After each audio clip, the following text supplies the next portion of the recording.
topic of the panel is winning the digital attention war. Whether we like it or not, there's a digital attention war. The audiences across multiple platforms are being thrust from direction to direction. A lot of times people get a lot of their news from social media platforms like X, which breaks every news now. So for media platforms, a lot of times you have to differentiate yourselves by structural analysis and the way you provide the news that makes the users go beyond the headlines but come onto the platforms to read the content. So I want to start from Muyiwa. Now, Business Front is building a media group at a time when most media groups are contracting. Now, what's the actual thesis? What's the vision? Now for TechPoint, is TechPoint a content business, a data business, or an audience business? All right, thank you. Can everyone hear me? Yes. Okay, so that's a very packed question. Yes, TechPoint Africa, to answer your first question, TechPoint Africa is, well, I'll call it both a content and audience business, because what we do is beyond just providing content, we build audiences, right? So, and we have done that for over 11 years now. And last year when TechPoint Africa was officially 10 years old, we decided that, okay, we're going to expand into business fronts and explore other niches. And the thesis is very simple. For 10 years, we had covered technology, built competency in that, became very trusted, not just in Nigeria, but across Africa when it comes to technology in Africa. And we said, can we replicate this in other niches? Because the idea is, we already saw the future. We saw how media is being disrupted, right? And there's a reason why Vanguard and Punch here, the behemoths that we know, why they are still the top, and they will probably never go down in ranking. There's the early mover advantage. There's the fact that they are mass media, the budgets they have, correspondence all over the nation and all of that. They have the funding. And we're looking and we say, okay, we don't have the kind of funding that Vanguard and Punch has, right? So everybody's chasing mass media. And I say, why don't we flip the script? So instead of trying to have one platform that covers everything, we flip the script and say, okay, we have multiple platforms that cover different niches that together are strong. So imagine now we have finance in Africa, we have energy in Africa. Very soon we'll be launching other ones like FMCG in Africa, manufacturing in Africa, across different industries. So now we say, even if those ones, because like you said, everybody's fighting for attention now. But if you can build a niche, trustworthy audience, even if it's just 100,000 of the right people in those industries that read and trust those platforms, together, if we build, our goal is to build 20 of them by 2030, right? Together, even if they are all just 100,000 or 200,000, together they are like 4 million, 5 million. That's a stronger, how do I put it? A stronger package. Where if we are now, we're thinking business-wise, of course, if you now come to us as an agency or a brand and you're looking to reach an audience, we can say, oh, we have all the audiences across different sectors for you to engage with. So we're no longer trying to get the traffic and the attention that is so huge and trying to reach everybody. No, we're saying, okay, can we focus our energy on different niches, build our attention, and there are other things we're doing, like building one-on-one relationship with them through email, through communities and all those things. So we're saying, rather than trying to fight Google and AI, why don't we now focus more on building communities, reaching people within the industries they are? Because that will always be relevant, no matter what. AI cannot disrupt that. Very interesting. So for members of the press here, Muyiwa has given you a press statement. He says they're building 20 niche media platforms by 2030. So you can take that. But Muyiwa, I feel like AI communities, especially when niches are concerned, is disrupting traditional media a lot. More often than not, people would rather get their news from a community with the said name on X as a platform than from going to an established media platform to get the news. And then one of the things that I've found, because as a media practitioner as well, I own platforms as well, how are you able to sustain the team when traffic is not as high? Because I know that in building platforms, there's always that curve where you are downward sloping, and then before the potential starts to rise. Yeah, that means that's why also we're also creative with how we monetize. So beyond just monetizing with traffic, in fact, what we're trying to build with these other platforms is we want to take the conversation away from traffic, right? So with TechPoint, the conversation is still traffic. But with these other guys, we're not we're taking the conversation away from traffic. So, for example, we launched Energy in Africa last year, and within the space of 1 year, on LinkedIn, it has 15,000 followers. And it's not even about the numbers. For me, what is more interesting is the people that are actually following Energy in Africa. It's energy practitioners across the world. We're looking at people from the US, from different places across the world, commenting, engaging. Excuse me. And so what we're saying when we're talking with advertisers is we're taking the conversation away from traffic to trust, credibility, the audience. And then we're saying, okay, for example, let me give you a very practical example. Let's say I build HR software and I'm based in the US. And for some reason, I decided that I want to expand into Africa. Right? And my HR software is a niche HR software. It's only for people in the energy space, oil and gas. I've built something that it's all the nuances of energy. And where do I market it? Do I go to a mass media platform and cast a wide net and hope that I reach the right people? Or do I come to a platform where I know that if I tell them that, okay, out of the audiences you have, can you gather 100 of them for me in a room like this, where I can have a direct pitch to them, show thought leadership? And I know that, okay, if you gather 100 of them, at least if I have a proper sales pipeline, come on, from 100 people that are the right people, I will make. So we're taking the conversation away from traffic to that. Fantastic. I like that, taking conversation away from traffic. But that would be a problem for platforms like Ranked that want to rank your traffic. But let's come to Rashid. I like where you stopped it. Now you've brought in the brands into the question, and the brands around what you're providing to the brand, which is thought leadership, domain authority. Now, Rashid, as a practitioner, as a brand, now, is there room for these sort of niche platforms in how you think about your strategy comms? Absolutely. We've based on what Rank has done now, I believe very strongly that going forward, even in their next rank that they need to do, we live in a creator economy now, and these guys have that trust. The community they have, people believe them very strongly. So there is no way any brand would not want to do one or two things. You see how the nano influencers, how they are creeping into the brand space, those of us that are brand custodians. So I, sitting down and having my budget, if my budget for this year is 2.7 billion, for instance, we know of a multinational brand that prior to 2024 has almost 9 billion global marketing budget to spend. The new CEO got into the office and the guy now said, I'm not going to go through the traditional media anymore. Television, that was the huge part of, that chunk of the marketing budget, is now saying we are going to cut down. TV now is going to become the secondary platform. I want to use social media influencers. So the niche market that we have, there's no way as a brand custodian I won't look towards that angle. Just like Muyiwa mentioned, I work in the banking sector and I'm doing so much in the area of digital innovation. My bank is known as the leading digital bank in Nigeria. When we launched Vault, there was no way. We had to patronize the likes of Tech Cabal and the rest. Almost all these niche platforms were the ones that we leveraged 2021 when we launched Vault. So we've done that in the past and we'll continue to do that. The niche media will never go away. You need to maximize. Almost the CEO, the C-suite, they are asking questions. For every budget you are giving now, what is the conversion? All those vanity metrics is gone, as I mentioned.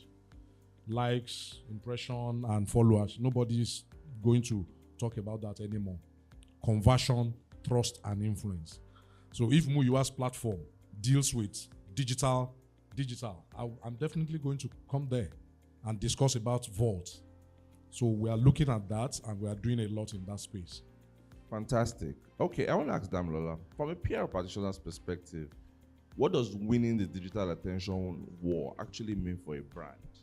Now, is it reach, share of conversation, sentiment, or something more difficult to measure that the industry hasn't agreed on? I think it's a combination of many things, right? In as much as reach, share of voice and other metrics that we used to use, are maybe gradually going into extinct. In a way, they are still, relevant, because it is when you have share of voice, you can begin to build influence and every other that comes with it. Share of voice also could be an early indicator for building trust. It shows that, people kind of trust what you do. They trust your brand. They can look at you. So when it comes to PR, share of voice cannot be taken out, right? Reach cannot be taken out. How many people is this content connecting with, right? Even, other social media metrics like saves, shares, and the like, because in a way they pass across a message, they indicate something. So for every share I get, it's telling me, okay, somebody is really interested in this, or somebody wants to come back to take action on this. Fantastic. Okay, so I want to ask Olufemi. Now, Vanguard sits on decades of editorial archive, institutional credibility, reader trust. Now, these assets are digitally native. These are assets that digitally native platforms cannot replicate. Now, how are you using that advantage in today's world to continue to, like we saw, top the charts and also create content that the audiences now can relate with? Thank you. Yes, I'll start by saying volume should not be underestimated. Looking at ranked 2026, a part I want to talk about is the global ranking output. So I could see what is wrong in that aspect. What is wrong is we are relying on third-party data. So for third-party data, it gives you, it doesn't give you accurate information about the global interplay. So for a Vanguard that does over 20 million page views in a month, and 40% could be global, and you have another media organization that is probably pushing, let's say, 2 million, and they are doing 60% that is global. So such ranking, you might not get the accurate figure. But if you're judging by the third-party data, what ranked 2026 has put out is valid. I just said I should put that in first so that we can keep that in play.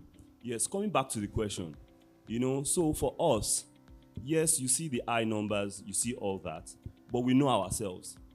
What we do is journalism, and the fabric of journalism has not changed. It's about community engagement, it's about public interest. And if you look at the setup, we are not losing the focus on the primary, which is journalism. If you look at our setup, in 36 states, we have 2 reporters in each state. That talks a lot about being on ground, building trust, relating with the audience, feeling their pulse. So there are several, the distribution model that we have right now is not paying off. You can't rely on the big tech. But if you focus on relationship building, which is the basic itself, that's journalism, you get results. So there are several contents that we have churned out that can't be pushed aside by the AI search emergence. So we have flood series that connects, to challenges that people face. We did bag of rice series, where when that happened, you just want to know what people are facing. Just talk about pain points, share pain point of the audience. So what we do is we focus on journalism. Once you don't lose your focus on the primary, which is the essence, I think you're still in the business. But I want to push back a little bit. So one of the things that we found is that legacy media platforms now are beginning to lean more into clickbaity articles in order to capture the audience. We see a lot of these titles. We see a lot of apologies because of rushing. So, do you still have the same? Do you have a case study? I don't want to mention. There's a name that came to my mind instantly, but I don't want to mention. Yeah. So, do you used to have the same journalists? Do you think that the platforms are still applying the same journalistic rigor as you used to be before? Or because of the speed at which social media now demands attention, you are having to do other things in order to be able to match up with that? Yes. So don't mistake us for blogs. I wasn't referring to a blog. No, I'm trying to explain. Let's not be pedantic. I'm trying to explain so that you get the operations. So we have two offices. There is a Papa office, which is the headquarters, where you have the old newsroom. So when you say the old newsroom, what they do is the long reads. You have proofreaders, you have subs, you have line editors, different line editors. So journalism has not changed at that end. Then we have the digital space, which the workflow there is built purposely for speed and meeting accuracy. So when you want to employ for a digital space, and let's say the startup point will be an online reporter, the required skills are different when you're getting a reporter for the newspaper. When you're getting a reporter for the newspaper, all you need is somebody who can just tell you the story, because of course the story will pass through a long process. But once you're doing that for the online space, you need someone who has rich experience to know about editing, to know about verification and all that process. So what we've done is build a work system that solve the problem of speed and accuracy. Thank you. Okay. Thank you. Without compromising quality. Very important, yeah. Daniel, I want to ask you this question, and this is something that Mr. Rashid has alluded to. Now, he talked about the creator economy. He talked about creators and influencers now occupying an important place in distribution infrastructure that PR professionals must depend on. And that PR professionals used to depend on journalists for as well. So, how has that shift changed the way you build a content and communication strategy? And where do you think brands are still getting this creator relationship wrong?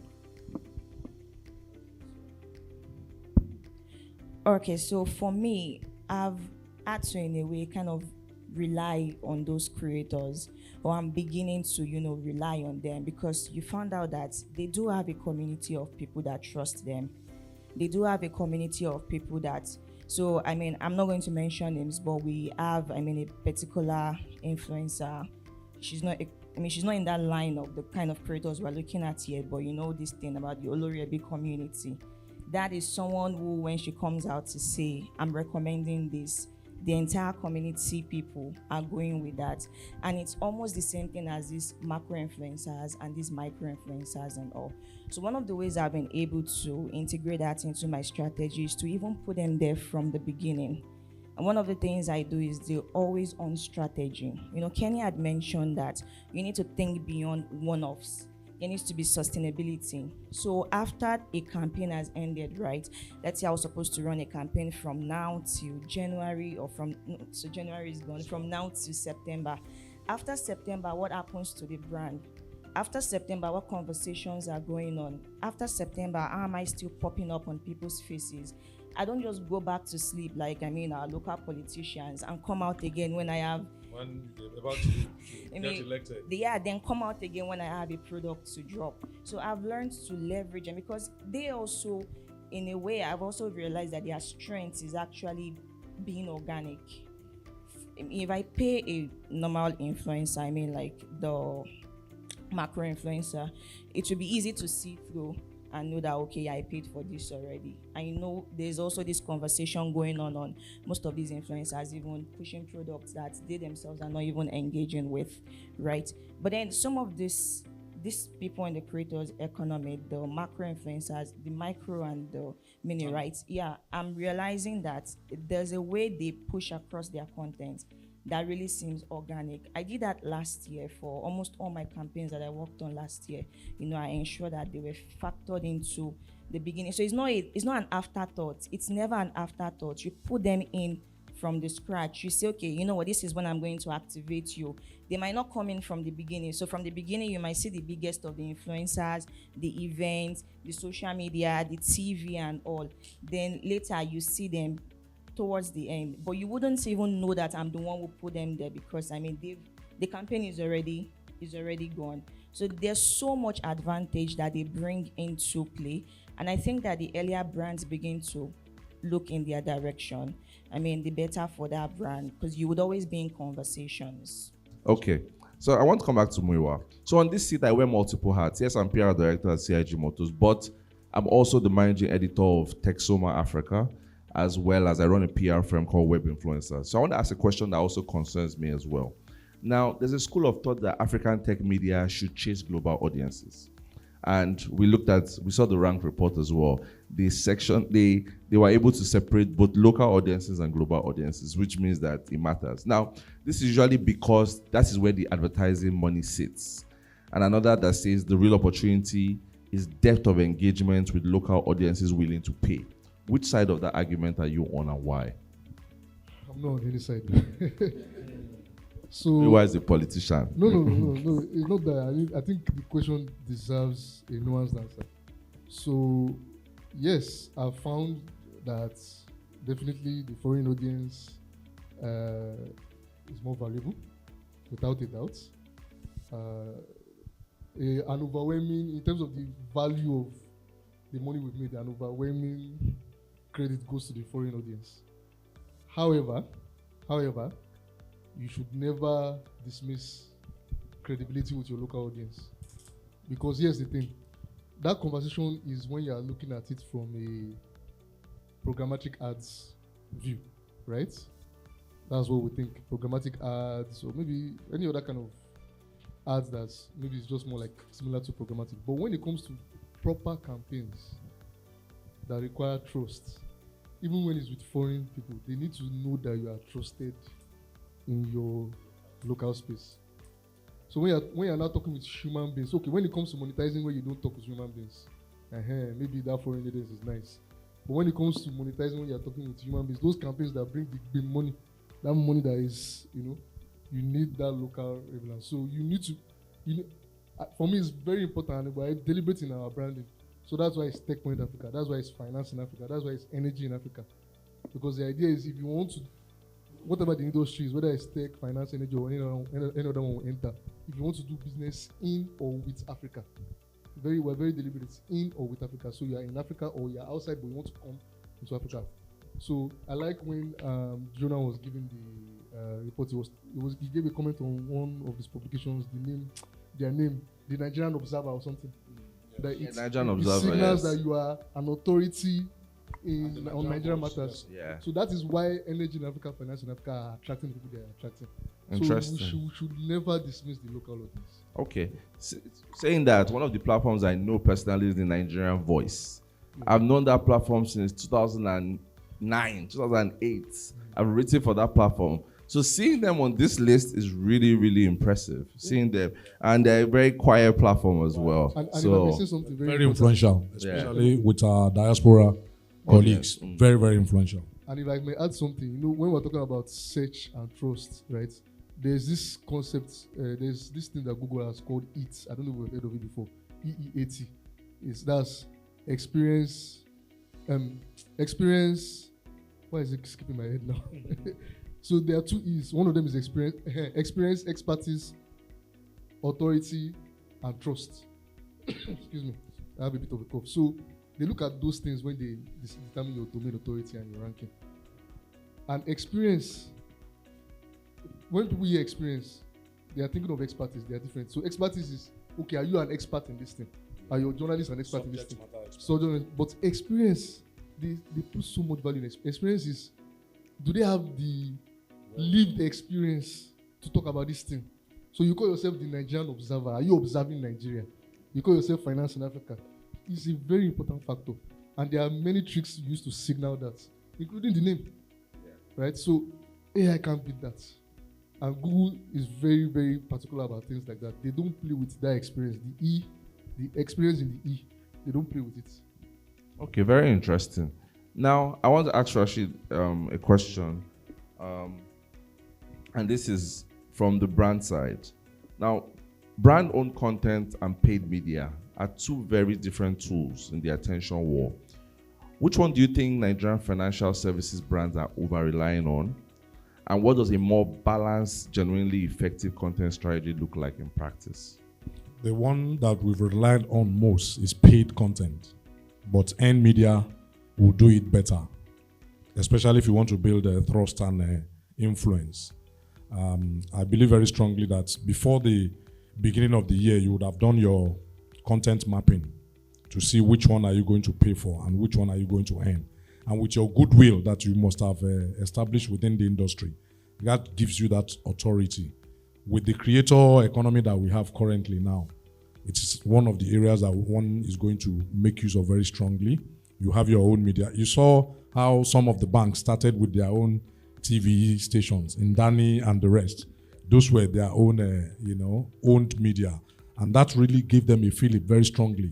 Those who started it, who were the pathfinder, the likes of GT and the rest, before you came to UBA and the rest. So, and media will take us there, but the mix, maybe you can do the mix, maybe 60-50 or 60-40. You do 40 for earned media, you still have to rely on paid media very strongly. Okay, very interesting.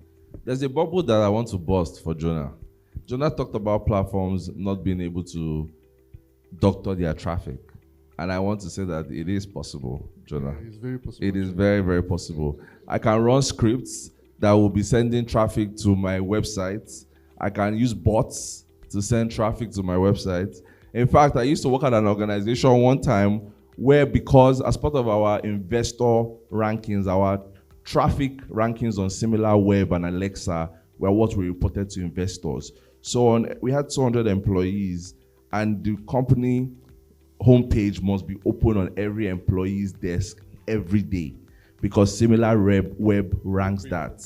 That was very, very important for as part of our investor report. So you can, but it's not sustainable, really. And you might have to spend a lot of money as well to do this. So a lot of platforms, and it requires a level of sophistication as well that a lot of platforms have not achieved. So I just always wanted to just bring that. If I may add to that, even though it's a shameless plug, if you check TechPoint Africa on SimilarWeb, you will see that it's connected to our Google Analytics. So Fantastic. It's verified. So Yes. that's another signal you can look at. Who is connecting theirs to their Google Analytics? And verifying, you can separate that in the reports too. Yes. And force people to start connecting it to their Google Analytics. Yes. Yeah, go ahead, And Femi. to add to that, your geographical data will not be looking good. So for instance, you mentioned something Nigerian stuff, then your geographical data is showing Iran as the top. So that won't work, and that will show on SimilarWeb. No, we don't use VPNs. Trust me, this was a global company. We know this. We know how to do this thing very well. That's exactly why we put our own, because we want to build that trust. We put our Google Analytics that this one is trusted. Yes, very important. There was a question you asked Muyiwa. Yes. I want to give some validation. You said, how can we create, rather than, because many people will not come to, based on the rank reports, many people will not come to the site because of AI.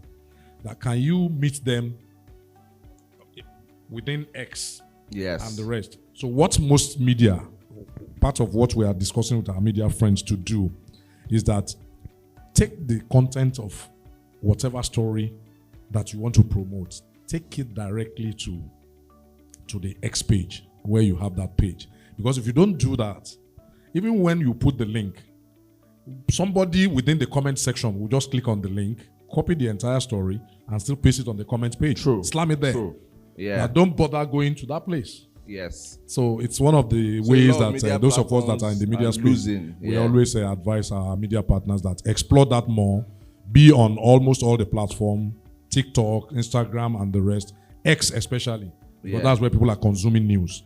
Put the entire content there. People will know about your medium, and someday they will visit that site. Forget about the dwindling, traffic that goes to your platform. Yes. Thank you. Yeah, great. That's great. The truth is that a lot of platforms now need to build social media traffic that is independent from website traffic. and as well, an authority as well. So that's why platforms are invested in things like threads. Platforms are investing in things like their journalists or their content creators having an identity of themselves that the audiences can gravitate towards. Now, I want to talk about one of the platforms that was notable on, and the platform is Linda Ikeji's blog. Now, Linda Ikeji's blog, I'm excited on behalf of that platform. It's 2026, and Linda Ikeji's blog is still appearing in the top most visited website. Like, the platform has seen and unseen and so many. Now, I want to throw two general questions. One is from a brand perspective, Rashid. How do brands interact with a platform like Linda Ikeji's blog? I will tell you my own personal experience. So I was head of PR for Conga for a while, and Linda Ikeji was one of my most important channels, and this was in 2013. Now, the way I used Linda Ikeji was different. I used Linda Ikeji for conversion-based marketing. So I had links in every post, and on my Google Analytics, I could see how much revenue. I could say that Linda Ikeji brought millions of dollars in revenue in 2013.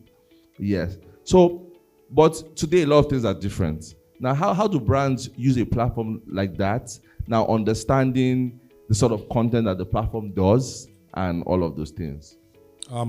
If you are just looking for traffic to your maybe you have a product you want to advertise, and that product has something to do with maybe the soft side. Maybe you want to launch something on women or lifestyle. You can use Linda Ikeji. What you do perhaps is just to do product posts, and you have all the links where you want those who visit that platform to click on it. You will see it at the back end. How many people have visited that page from Linda Ikeji strictly for traffic to whatever product you want to advertise, and that visibility. And we are talking about how those metrics might not work for you, but there are certain things. Once you know the objective of your campaign, it makes life easy for you. Those of us who are brand custodians, the first thing to do is to know the objective why you want to run this campaign.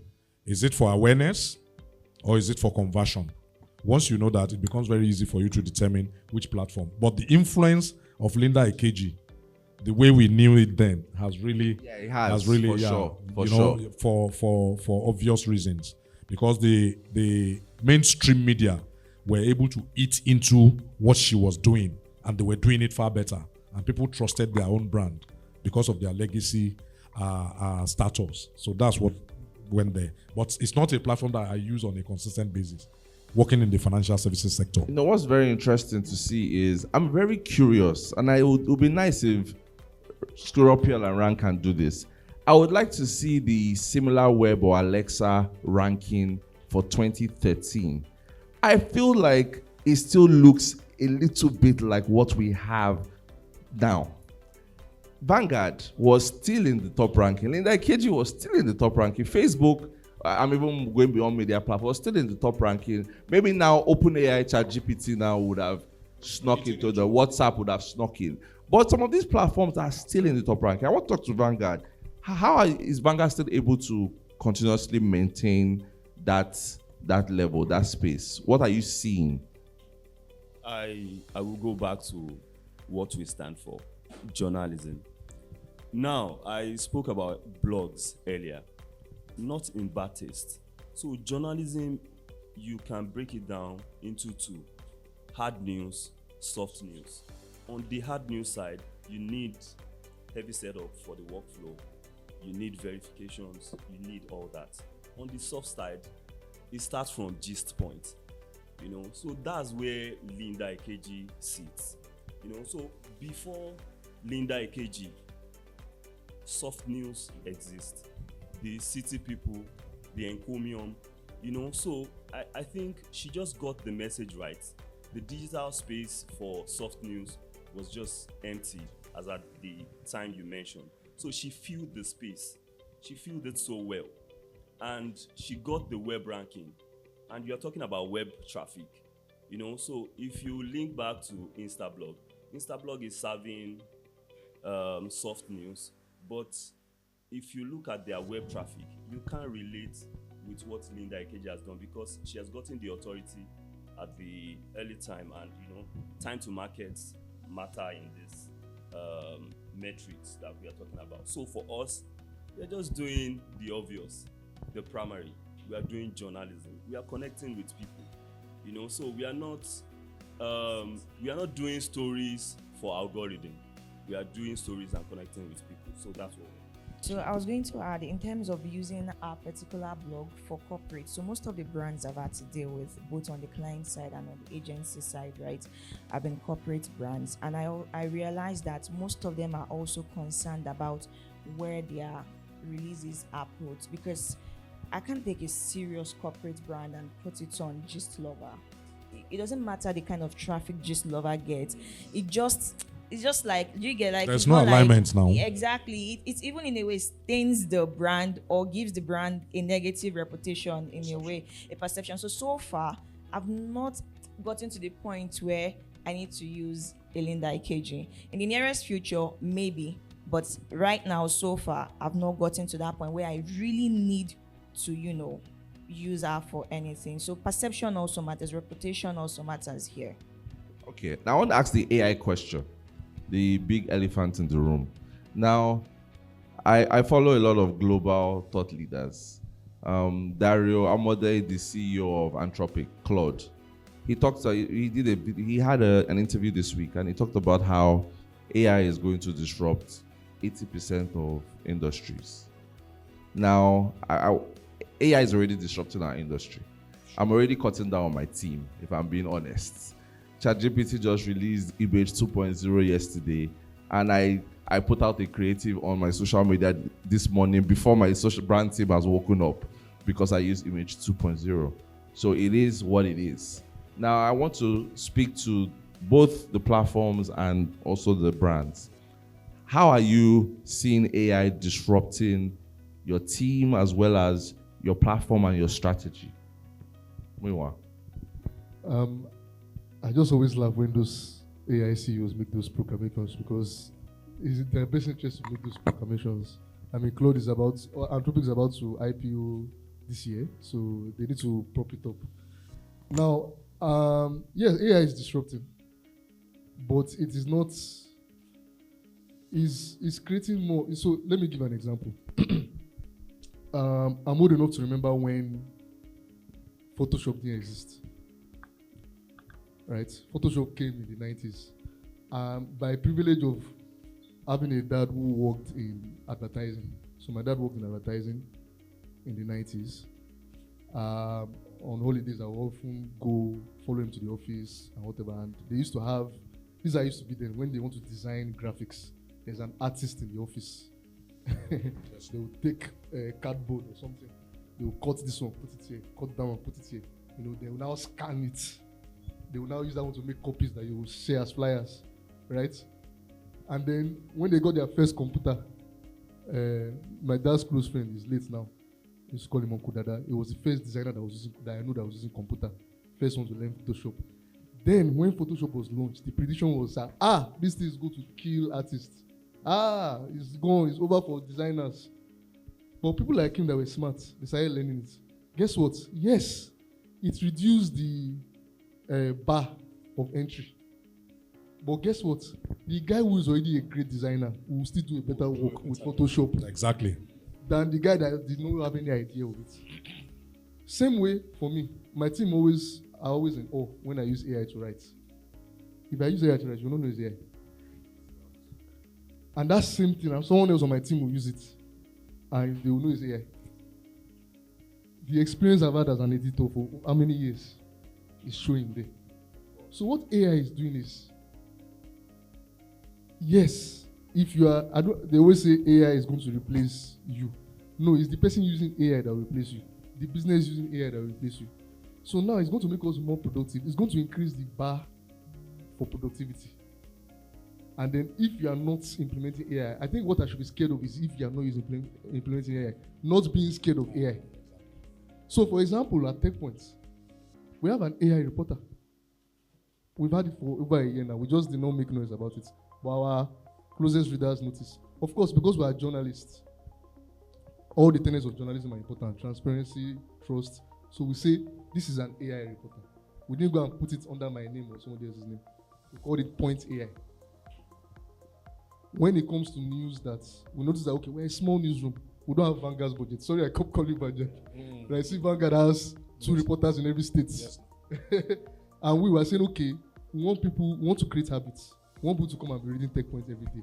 We want them to feel like if I open Tech Points, I'll get all the news I need, whether it's the newsletter or the website. So, but it means that because we have a small team, all our writers can't cover all the stories. So when there's a story they don't have the time to cover, write it. And we've trained it how to write it. We've given it our guidelines. We uploaded everything, told it this is how we write our news. When you write the news, don't just give me a fact. Give me the link where you got the facts. Let me go and fact check, cross check. Then the editor still checks it before we post it. And it's written there. This is written by AI, but checked by a human being. So for me, my own team is small. I'm not planning to fire them. I'm planning to use AI to make them better and more productive. I don't want to hire more. I don't have Vanguard's budget. I'm sorry. So that's the way I'm seeing it. I don't see it as something I should be scared of. I see it as if you are not using it now, you are the one in trouble. Not that the person not using it is the person that is in trouble.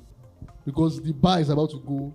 When Photoshop launch, you come and see everybody. Me, I use Photoshop now with all my ugly designs. But when the artist, that guy that was doing it by hand, when he sits down and uses it, you will see the difference. Okay. Fantastic. Okay, so, sometimes I ask myself how PR and comms professionals of then, like of old Cote, how we used to survive. They did good work, no doubt, but I see AI as a tool for collaboration. That's the best way you can. The thing is, AI would write press release, right? But like he said, if you don't already know the act of writing a press release, you're just going to take whatever AI gives you. You can't even identify if it is wrong or not and just put it out there. Whereas when experienced people come on and they come across your post, they can tell that there is something wrong here. So yesterday I had to review an email that was going to go out for an event, right? For an email marketing. I read the first 3 paragraphs and I noticed that from the second paragraph, there was no flow. There was just a shift, a sudden shift that will make the person go back to say, okay, what is this person trying to say? Then I took it, the person used AI. I took it to AI. I told it what to do. And I got the flow and I sent it to the person and said, next time you put this prompt, if you can see there was no flow from this second part, you just jumped to this one. Now, the experience would always tell the difference, right? So I think that as much as AI is, in a way disrupting the industry, is actually a welcome change that we should embrace. And it also calls for more collaboration. I think it would also sift the experienced people from the inexperienced people. Then also, I don't also think that any serious-minded brand, would fully commit their PR and comm strategy to AI without a skillful person or an experienced practitioner still looking into the strategy and the comms plan and all. You can't just outsource that to AI. It can help you work smarter. You can write press releases for the year's campaign at once. But there still needs to be that human angle, human eye that looks at it and says, is this correct? What's AI saying? Sometimes you even tell AI you're lying. No, this is not correct. You made this mistake. No, this didn't happen. So you can outsource completely to AI.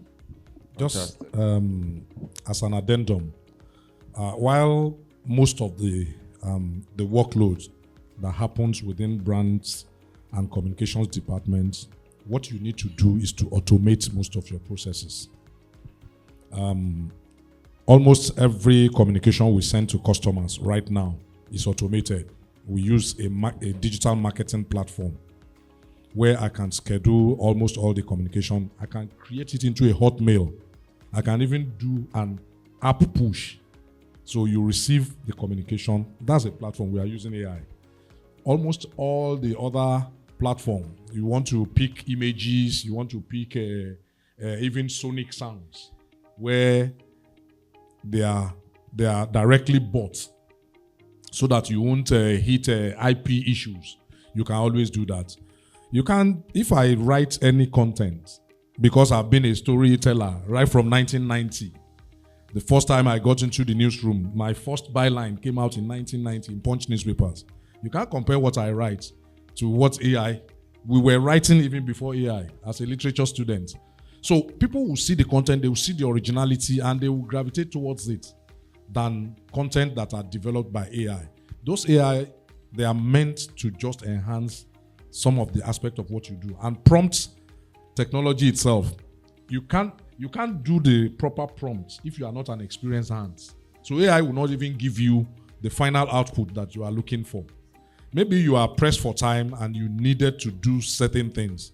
That's when I always advise people to use AI.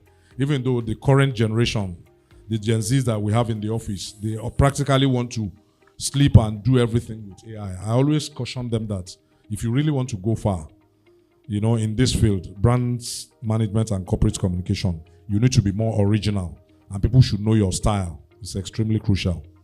Thank People you. are even Amazing. getting tired of AI written content. The moment you see an AI content, you see it now. They're keep so it. mechanical. Just and, keep it. Okay, Fami. Yeah, so thank you. Yeah, I agree with Muyiwa that AI helps the newsroom, So what we do on our end is help them also know the kind of prompts that help for accuracy, datelines, verifications and all that. So that's what we do. But your question, I want to tie your question to how it affects, not necessarily how it helps. So the search gain is going down. So Very true. once you check your metric now, you see that we are not getting the numbers again on search like we used to. And because people go on Google now, once they do their search, it's Even Google is them optimized for with- search summaries now. AI directly. However, we are also going back to the rudiments. And that's why we say just identify who you truly are. You cannot really focus your business on the big tech, on their distribution model. You need to create direct relationship with the audience. You have to do that. So for us, we are already looking at our first party data. You can't continue to rely on the third party data. It doesn't give you the metrics. It's not inspiring. So if you also look at the revenue, gone are the days where programmatics and Google AdSense and all money. that. It was sweet. Gone are those days. But I tell you, right now we make better money than we used to when we were depending on this big tech. How do we do that? We have monetized trust. So we go into partnerships. We go into collaborations. Yes, we have seen the list of ranked 2026. But I'll tell you, for Tech Cabal, I've attended their events. It's huge. That is what collaboration looks like in today's world. You have the trust. You have the numbers. Don't wait for the big tech to tell you the value. You then go to your stakeholder public, then offer the real value, do business. And that's where we stand today. Thank you. Fantastic, Am I amazing. right That on what was he's really saying? good. Yeah. Am I right on what he's saying? So I agree with him because I'm not worried about everybody's complaining about AI summary search and all of that. And like you said, if you are relying on big tech, in fact, relying on big tech it affected us big time last year. Google just woke us one morning and just said, there's a difference between your traffic just dropped because it's general, but Google sends you email. Have you received email from Google before? That we are deranking you, and overnight traffic dropped, and then we lost opportunities. Like we lost opportunities last year. We had just signed some opportunities that relied on that Google traffic, and just as the very day, it's almost the very morning it's supposed to start, we got the email from Google, and a couple of those people that we partnered with worked out, right? Then we thought we solved the problem. Then March came again. They gave us another one. This one, before that one, the traffic drop. This one, tech will not even appear on Google again. At all. Like you search, you will not see anything. At all. But I'd already known about this and been worrying about this over the years. Which is why we launched, for example, TechPoint Digest. We talked about first-party data. We have our newsletter, right? Written by Victoria. A lot of people read it every morning. They wake up in the morning, it's their habit, they read it. People have emailed us from all over the world that, this is what I wake up in the morning to read. Even in my time zone, when I wake up, this is the first thing I read. We're using that to build that relationship with them over the years. Same thing with, you mentioned my competitors' events. Same thing, we started events actually before them, right? Because since 2017, 2018, we already saw that. We didn't wait till we had the numbers. In fact, when we started our sponsored post then, Linda KG used to charge 40K. I remember then, this is 2015. And we're charging the same 40K. And people were asking us, why will I give you 40K when I can go to Linda KG? I will say, we're a niche publication, we're different from Linda KG. So right from there, we already saw that. So building relationships is very important. And that's part of why we're expanding to that. The mistakes we've made with TechPoint, we want to correct them with the other publications, start from scratch. Think more about the community, building first-party data, which is newsletter, knowing who they are, knowing about your reader and being able to aggregate that data and take it to partners. Google, I don't care about Google anymore. I don't even know when last I check our traffic. I'm serious. Amazing. Serious. Google did that deliberately, and those media owners who saw the future would have prepared for it, just like Muyiwa mentioned. So it's one of the greatest risks for media partners. Our over-reliance on this third party is just like trying to build a house on a rented land.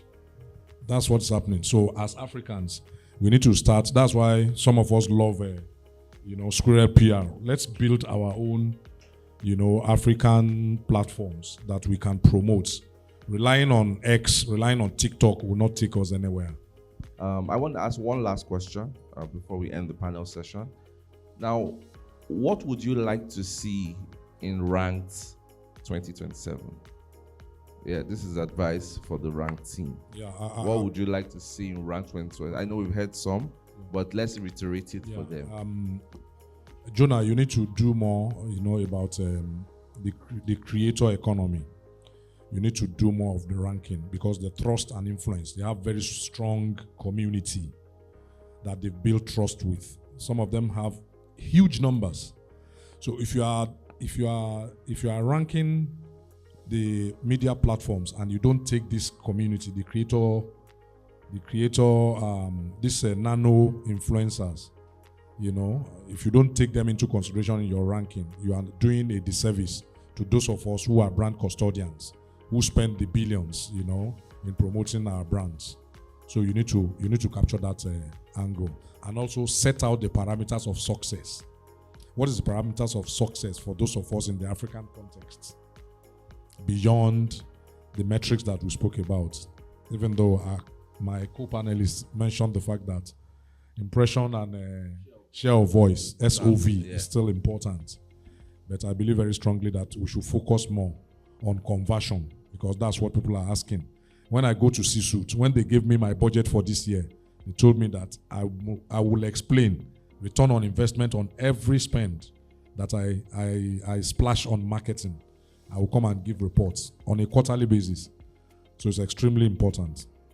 I think I said mine earlier about the global outlook, So I think volume and volume, not understanding volume is creating friction, So what I mean is high number on one end. So if I do over 20 million in a month and my global outlook is giving, let's say 30%, and somebody did 1 million and the global outlook looks 40 or let's say 45%, that does not interpret as the other brand having a bigger value or presence in the global space. I think we should look at that. The other one is not here, but I think it will position you well. is to, because right now we are saying collaborations, partnerships, these are also supposed to be taken by ranked 2026, So we are looking at what are the biggest media events? What are the gains? What have they achieved? Because these are the areas we are looking at now. The originality, the footprint. Because we cannot, now that we know that we cannot depend on the big media, we cannot depend on third party, we should already be thinking, how do we then see what people are doing? Because for us in Vanguard, we are investing more on innovations, changing the face of our game. So we are not just looking at the numbers any longer. So for instance, we have joined the podcast community. We have joined events by collaborations. In the nearest future, we also want to hold big events that will make impact. So we want you to join us on this journey. I don't know how you are going to be part of it, but I think it's something you should do. Thank you. I think I'm aligned on the creators economy aspect because we are starting to use them. We are using them a lot as PR and comms professionals. So we also need to see them ranked here. We need to see how they are doing. I'll give you an example. So last year, World Creators Day, right? Content Creators Day, we set out to do something and we sent out packages to 50 of these creators. Some of them posted about the PR box that they got, and the ones who really got lots of engagement and top 20 were picked from them. Then top 10, we were now narrowed down to top 10. So the brand that I had to, do that for has its own, circle, creator circle. You're not going to know that they are for the brand because they have their own personality. But now brands are beginning to have their own creator circle. So we want to see how they rank because it helps us to make decisions. Amazing. Muiwa. Yeah, I already said one, which sounded a bit selfish, but it's true. Like you said, you use SimilarWeb as one of your data sources, and people are able to game it. So if there's a way you can verify that data, either by now starting to encourage more people to actually connect their Google Analytics to the SimilarWeb so that it's verified, or reaching out to them. You'll be surprised people that will answer, reaching out to them to share their actual data to you. Once they see the value in it, that okay, if I'm consistently ranked in this report, then it can signal that I'm trusted. So some of them will actually send you their real data. It's just as simple as them sharing view-only access to their Google Analytics if they're willing to. The other thing, I agree with the creator economy thing, but I think I'll take a different approach to it, which is it might need to be a separate report. Because the way I see it, I don't like calling the people they call macro influencers. I don't like calling them influencers. I call them influencers. They are a virus. And the way I see them is that those ones that are big, that you don't know what they are about. You don't know which, you know the people I'm talking about. I don't want to call names. They are just everything, anywhere belly face. But they have reach. I call those ones influencers. But then those people like CCME, people like Asimota, those are the influencers. Then before you now talk about the micro influencers and the nano influencers. So I would like to see of that tier, right? Because those guys, excuse me, those anyway belly face guys, they give you that visibility and reach, but it doesn't convert. But if I go to CCME and I'm targeting, you'll be begging her to even stop. You get, so I would like to see that tiered ranking. Okay, fantastic. I want to come from the technology standpoint in terms of my own advice. Now, we've talked about platforms directly sharing their Google Analytics screenshots, everything. But Rank could actually even look to developing a plugin that platforms can install that would give you this information. Technology is really transforming how we do a lot of things. So start to look more for technology solutions. I really love what you've put together, and I want to encourage as many brands that are here to support the Rank team, support School of PR, get subscriptions, pay for Ranked, advertise on the platform, because this is a very, very important a platform that is really helping us to chart the course where this industry is concerned. Okay, so yeah, so my advice is largely around technology. So with that, I want to thank all our panelists. Thank you very much for giving us your time, giving us your insights. This was a very solid conversation, and I hope the team that's capturing can bring out a lot of the articles and stories that are on the platform, and I look forward to engaging much further with this. Thank you very much. Let's give a panel a round of applause, please.